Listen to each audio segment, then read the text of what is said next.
તો મિત્રો તમે આ જોઈ રહ્યા છો હાલોલ પાવાગઢ રોડ. સામે છે મહાકાળી માનો પર્વત અને પાવાગઢ પહોંચતા પહેલા તમારી ગાડીને મારો બ્રેક અને ડાબી બાજુ લગાવેલા આ પથ્થરને જુઓ. ત્યાં એરો મારીને લખ્યું છે કે 1 મીનાર મસ્જિદ. अच्छा हमको सिखा रिया है. રસ્તો જોઈશો તો કંઈક આવો દેખાય છે, ઉબડ ખાબડ, અવાવરું અને બંને બાજુ બાવળિયા વાળો.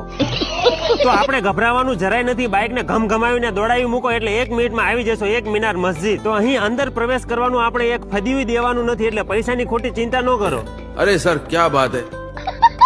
આવું અદ્ભુત લોકેશન અને એન્ટ્રી પણ મફત. આ તો એવી વાત થઈ ગઈ કે ભાવતું હતું અને વેદે કીધું દોટ મૂકીને પહોંચી જાવ કેમ્પસમાં અને નિહાળો અદ્ભુત સ્થાપત્ય. તમારા હમ સાચું કહું છું, વાદળની સાથે વાત કરતા આ મિનારા અને તેની પાછળનું કુદરતી સૌંદર્ય જોઈને તમારું દિલ પણ ગાર્ડન ગાર્ડન થઈ જાય.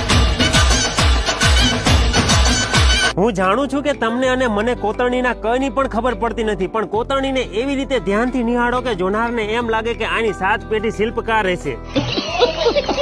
કોતરણી જોઈ લીધા પછી આવી જાવ પાછળના ભાગમાં. ત્યાં તમને એક બંધ દરવાજો જોવા મળશે અને સાથે જોવા મળશે ખંભાતી તાળું.